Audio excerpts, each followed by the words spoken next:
Hello again, I'm back and I have a lot of books to talk about. They all seem to have brevity at their heart once again, but that just seems to be the way things are going at the moment. First up, we have Beautiful Words by Nik Perring. Perring is something of an expert at short fiction and flash fiction in particular, very, very, very short fiction. And the publisher, Roast Books, have also carved out a bit of a niche in providing fiction which is perfect for a sort of commute journey, but short stories that you can read when you're on the hoof. Here we have a collection of words. And each of these words is illustrated on each page. It has its own little illustration. And what he provides is a definition of that word, or sometimes something that word makes him think about. And actually, these little flash fictions come together to create something slightly more than the sum of its parts. What he does cleverly is to weave in the story of a relationship about a guy called Alexander and a girl called Lucy. And you find out little things about various aspects of their relationship through the words that are chosen and the things that he chooses to say about them. It's a very clever and subtle way of getting a story across, and as you can see, rather beautifully illustrated, which means that it's a lovely gift book, I think, for the word lover or book lover in your life, and part of a projected series, so there's going to be beautiful trees, I think, and beautiful flowers to go along with beautiful words. A nice idea, a really great gift, and intriguing. There you go.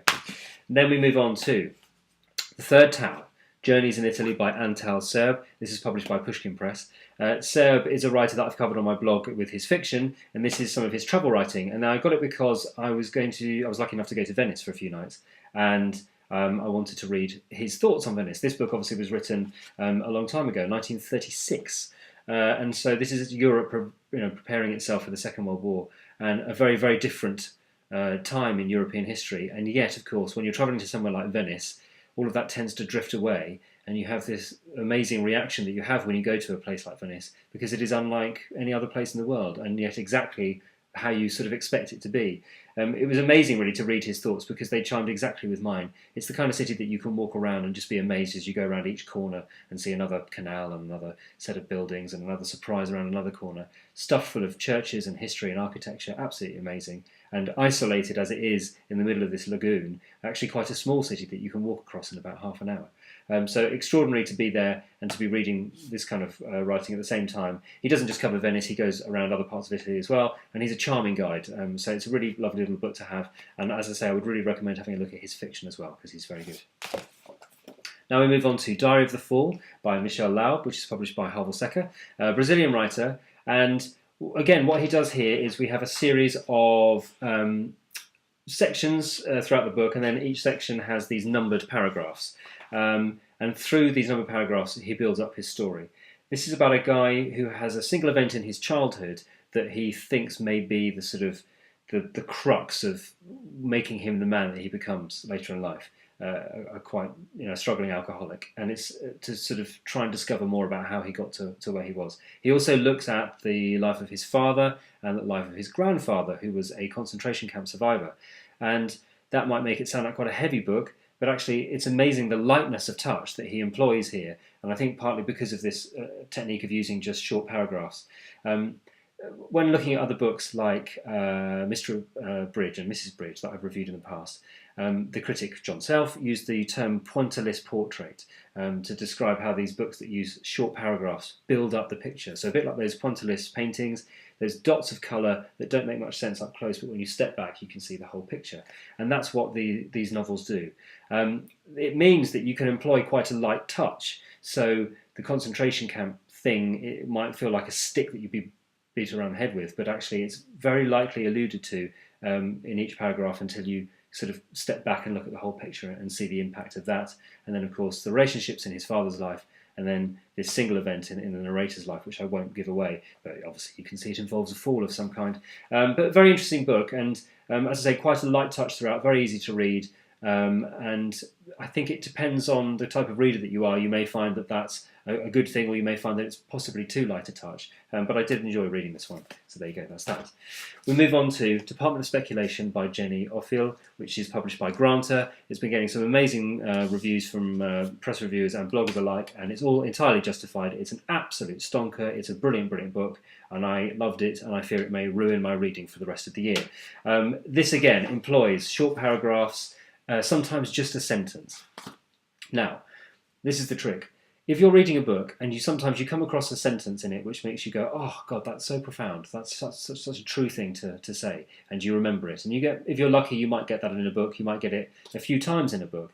This book is sort of setting itself up for a fall, which is it is attempting to write these sort of aphorisms and these maxims and these sentences and paragraphs which are aiming for sort of profundity with each one. Can you possibly write a whole book that sustains that? I would have thought not. She does it somehow. I don't know how she does it. I think the secret really is that this book feels and probably has been distilled from a much larger book.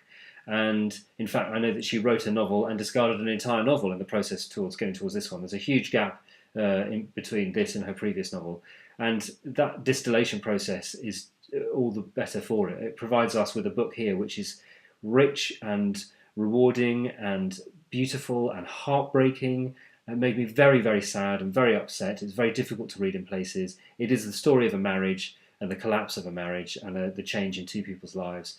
And it is extraordinary. Like I said, I think it may ruin my reading for the rest of the year. And in fact, as I move on to the next book that I want to talk about, the last book we have here, With a Zero at Its Heart by Charles Lambert. This is published by the Friday Project. This book employs a similar technique. We have a slightly more formal process here. So 24 chapters which are themed. For example, you have music or colour or objects. Each of those contains 10 numbered paragraphs, and each of those paragraphs contains exactly 120 words. So a much more formal structure, but the same kind of thing, which is that you are providing this pointillist technique of looking at little aspects of somebody's life to build up a fuller picture of their life. The way that Lambert uses these theme chapters is quite clever, because what it means is that you get this. It's a bit like going through somebody's life 24 times, because you get these 10 numbered chapters based around a theme, and they tend to go quite chronologically through his life. And then you move to the next section, different theme, and again you move through it. And through that you're building up a picture of the things that he's done in his life, the people that he's met, the relationships that he's had, and the things that have been important. A very, very, very good book, and a pleasure to read. And the impact of it only lessened by the fact that Dept of Speculation happens to be a work of genius.